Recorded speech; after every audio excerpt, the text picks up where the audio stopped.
So you're considering making a move here to Metro Detroit, Michigan, and you might be wondering, where are the best suburbs or neighborhoods to live right here in Metro Detroit? Well, in this video, we're going to be covering just that. We're going to be talking about the top suburbs here in Metro Detroit. We're going to be looking at the communities, the convenience of them, and the cost of living in each. By the end of this video, you're going to get a glimpse at what it's like to live in some of the best suburbs right here in Metro Detroit. Hey, if you're meeting here for the first time, my name is Eric Meldrum. I'm a local real estate agent here in Ann Arbor and Metro Detroit. You know, my partner Juan and I make videos just like this about all things Michigan, showcasing what it's like to live right here in Ann Arbor and Metro Detroit. And we help people just like you move here every single day. So if you are thinking about relocating to Ann Arbor or Metro Detroit, I've got all my contact information in the description below. We'd love to help you. I've even got my Calendly link down there so you can book a time that's convenient for you, and we'd love to help guide you along the way. And now let's take a look at some of the best suburbs right here in Metro Detroit. So as we take a look at some of the best suburbs here in Metro Detroit, we're going to go from 5 to 1, and make sure you stick around to the beginning to learn what the best suburb is here in Metro Detroit.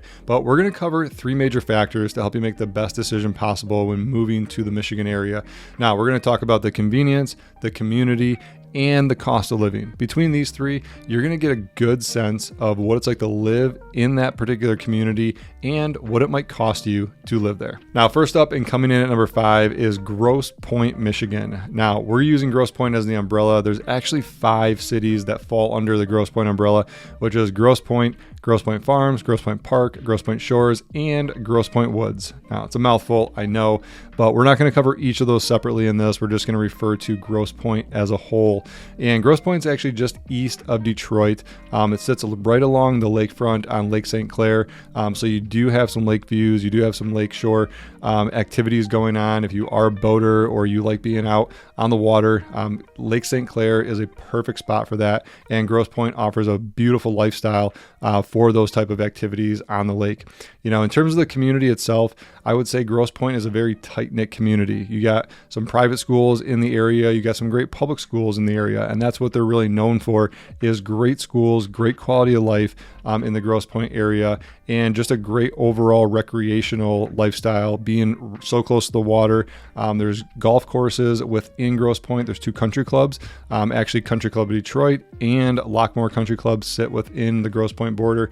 And fun fact, my first job was actually at Country Club of Detroit, caddying for a lot of the members there, and really enjoyed it. So we spent a lot of time in Grosse Pointe. My family and I grew up. We've had a family that lived in Grosse Pointe, and you know, it's just a really cool, beautiful town. In terms of a downtown area in Grosse Pointe, you don't have a major downtown area like you would see in like Ann Arbor or Detroit.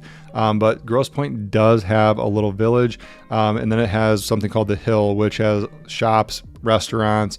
There's some grocery stores down there, and in the village you actually have a Trader Joe's, which is super cool. So anybody living, you know, kind of on the east side of Detroit, Trader Joe's there's one in Royal Oak, but there's also one in Grosse Pointe. So that's your nearest one, and that's a really good feature. If you are living in Grosse Pointe, you got a Trader Joe's right there, and everybody loves it. So, you know, the downtown area, you got the village and the Hill. So when it comes to the conveniences within Grosse Pointe, I think that's one of the major reasons why so many people love living here, besides the community aspect of it, is everything's nearby. You got everything contained within Grosse Pointe. So if you're going to a golf course, or you're heading to the yacht club, or you're just hanging out with friends and you want to go grab some drinks, or you're taking the kids to a park, or you're going to school events, I mean, the list goes on. You don't have to leave Grosse Pointe for any of those things. You know, the Grosse Pointe Yacht Club is there. I talked about 2 of the country clubs, golf courses that are there if you want to become members. Everything's within Grosse Pointe, and then you got restaurants, you know, in the village and the Hill, and it's just really accessible and easy to get to. The other thing that I love about Grosse Pointe is that there's never a ton of traffic. There's never a ton of traffic driving to and from places.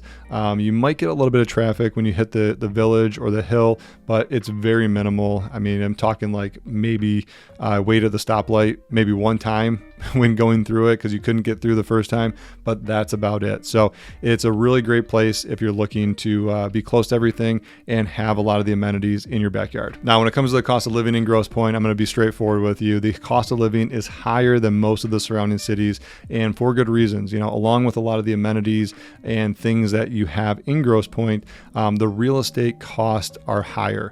And that's for that reason. Property taxes are going to be higher as well, but you also have great schools, great city services. So there is an exchange of value for the property value and the taxes and kind of the cost of living in that area.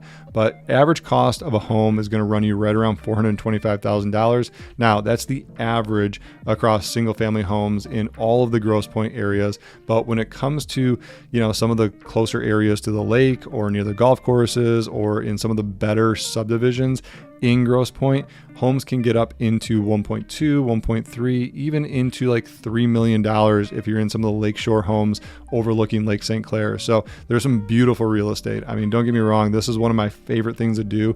As a kid, we would always drive down lakeshore, to my aunt's house and admire the Christmas lights on houses, drive down the streets and just admire a lot of the old style architecture that exists in Grosse Pointe. So if you're into architecture, you're into cool homes, there's a lot of them there. You got the Ford Mansion in Grosse Pointe as well, overlooking Lake St. Clair. That's turned into a museum, so you can go tour that if you want. But the homes and architecture in Grosse Pointe are definitely on the top of my list if you like cool homes.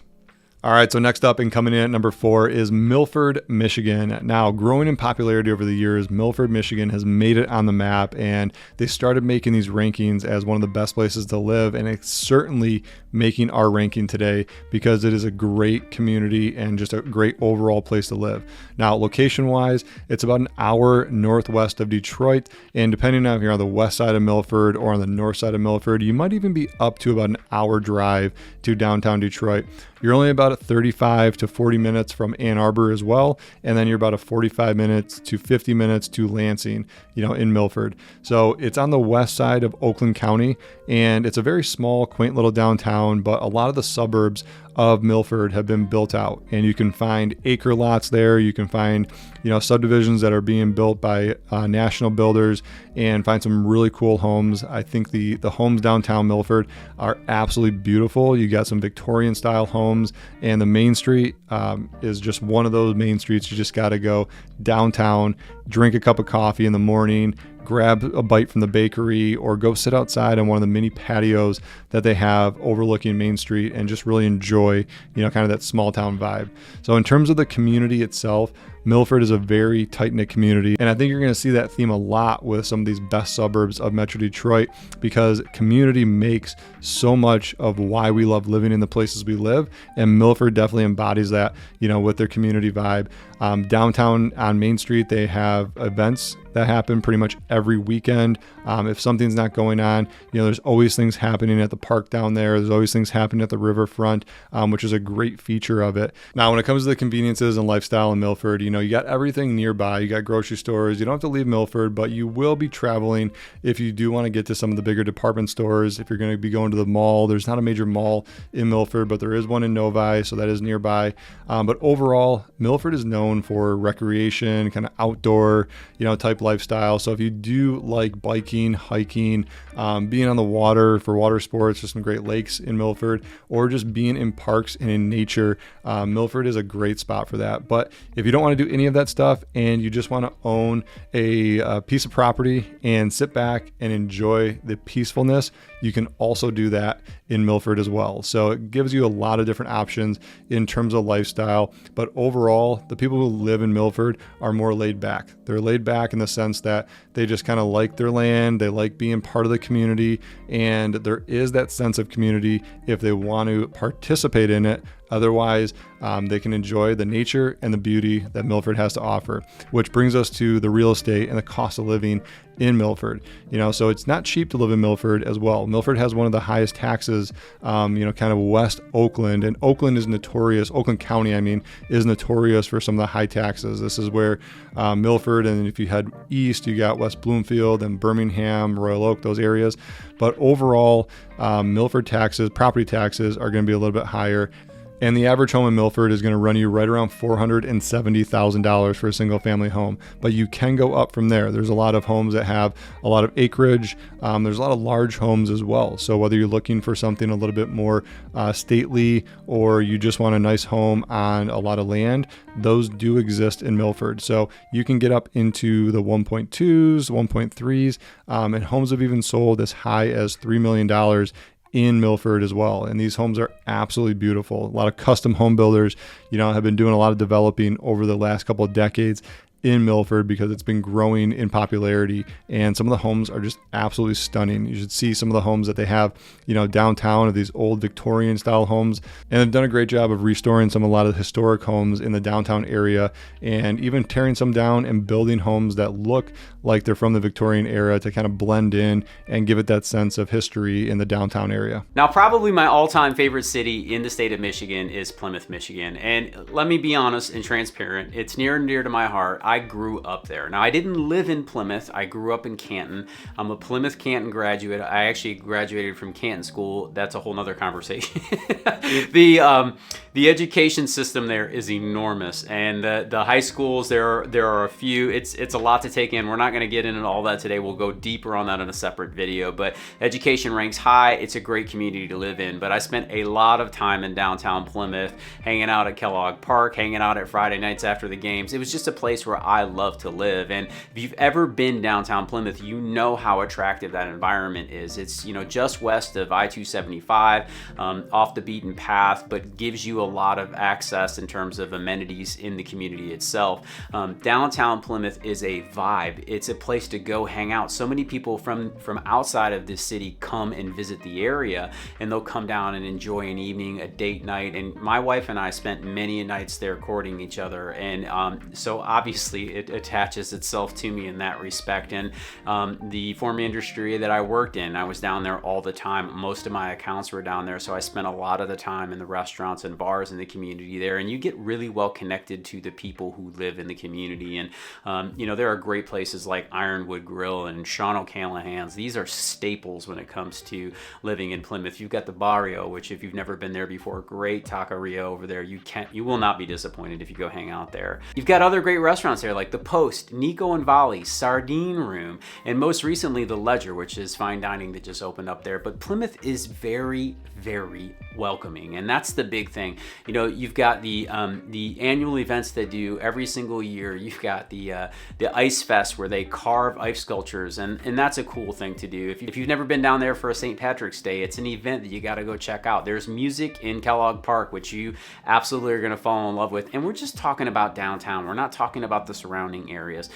Plymouth is absolutely beautiful and well worth investigating if you're considering making a move to the area. Now, when it comes to the cost of living in Plymouth, that is also going to be a little bit higher than a lot of other areas in the Metro Detroit, but it comes because of the convenience, the community, the quality of education, and a lot of other factors that go involved with that. And over the last 12 months, if you were to buy a home here, it'd cost you right around $432,000. But just like other cities in the Metro Detroit area, you can spend a little bit of money or you can spend a lot of money depending on what your lifestyle and needs are. A 3-bedroom, 2-bath downtown, don't expect not to pay, north of $500,000 to be in a quality property. And you can easily spend over $1 million in this beautiful community, especially when you talk about living really, really close to downtown or in the larger homes out in the Plymouth Township area. So just keep that in mind also. One of my favorite suburbs is NorthVille. I love this community, and even though I didn't grow up here, I spent a lot of time here in my former career and absolutely loved it. It is very communal. They do a lot of events in Northville. They have done a great job of attracting people from outside of the community, but most importantly, making sure that they take care of the residents. The downtown area feels very much like a village. It is laid back for the most part, very walkable. Love to have that experience. There are shops and boutiques and restaurants. Some of my favorite restaurants down there are the NorthVille Sports Den, the Garage, Center Street Grill, Lucy and Wolf, and the Exchange Bar and Grill. Now, NorthVille is known for its Victorian style homes, its incredible park. You got Rotary Park down there, Mill Race Pond, which is awesome. There are marriages down there. It's really cool to go hang out in the park and you can see people getting married. It's got an incredible school district, definitely worth checking out there. It ranks well above the national average. It's a wonderful community. When it comes to the cost of living in NorthVille, just know that all of those amenities, all of that quality of living does come at a higher cost. The average home sale in NorthVille over the last 12 months was just over $500,000. $500,000, and it wouldn't be anything to spend $1 million or so in exclusive neighborhoods like Bellagio. So just keep that in perspective when you're looking at purchasing a home in Northville. And coming in at number 1 as the top suburb here in Metro Detroit is Birmingham, Michigan. Now, Birmingham's an upscale community just north of Detroit, about 35 minutes north. If you take the Woodward corridor up from Detroit, you can actually get to Detroit from Birmingham just on Woodward alone. So that's pretty cool. But it's about 35 minutes. You're going to pass right by Ferndale, Royal Oak, and then you're going to hit Birmingham. And Birmingham is really well known for its downtown area and just kind of luxury presence in the Metro Detroit area. A lot of athletes who, play for the Pistons, the Lions, the Detroit Red Wings, the Tigers. Birmingham is definitely a place that they seek out to live because it's a more upscale, affluent community, and some of the real estate is absolutely gorgeous. So when it comes to the downtown area, that's centered around the whole entire community. That's why people love it. You have luxury shopping, so you got a lot of designer brands down there. You got great restaurants, you got great art galleries. The theaters down there are awesome. I remember, growing up, my dad worked in downtown Birmingham at a men's clothing store, and we were always down there. And really nothing's changed. From when I was a kid. A lot of things have been updated. New stores have come in, but Birmingham's always been beautiful. Even 30 years, ago, Birmingham was a really great place to raise a family, great place to live, and it still is today. And it's maintained that throughout the years. The school system in the community are highly sought after. People move to the Birmingham area for the school systems. They got private schools and public schools, whatever direction you want to go there. They do have those options. And when it comes to the conveniences, you have everything you need nearby. Grocery stores are nearby. You got Westbourne Market, you got Trader Joe's, you got your local grocery stores like Kroger, Meijer. Those are all nearby. So you don't have to travel far for a lot of the conveniences. And if you live in the neighborhoods, it's one of those communities that if you live in the same neighborhood as your school, your kids could walk to school if you choose to do so. We see a lot of that as we're driving through showing homes. School lets out, kids are walking home.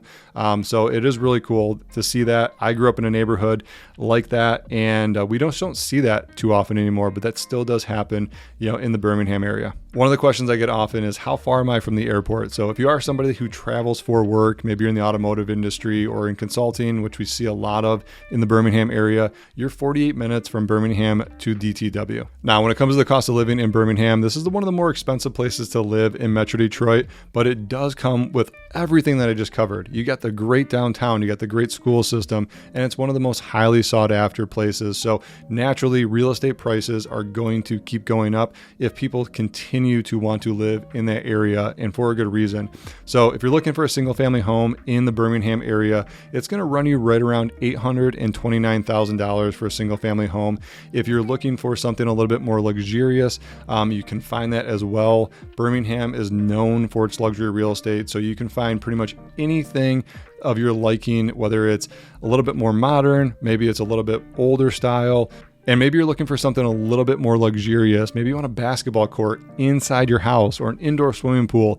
Those do exist in Birmingham as well. And those prices can go anywhere from $1 million to $10 million for the cost of that in Birmingham. So it's really got a wide range, and driving through Birmingham and just looking at homes, that's another favorite area besides Grosse Pointe that I love is Birmingham, because a lot of the homes are just so well done. You can't get away with doing any updates that are kind of DIY updates in Birmingham. Everything has to be high end. Everything has to be well done because buyers just won't accept it, and you're just going to suffer on your resale. If you do those type of updates that buyers just don't like, or you're trying to cut corners when doing it. So when it comes to buying a home in Birmingham, definitely keep an eye out for that. There's some great real estate. And of course, if you have any questions or need any help with that, we're always here for you. All right, so those are the top 5 suburbs here in Metro Detroit.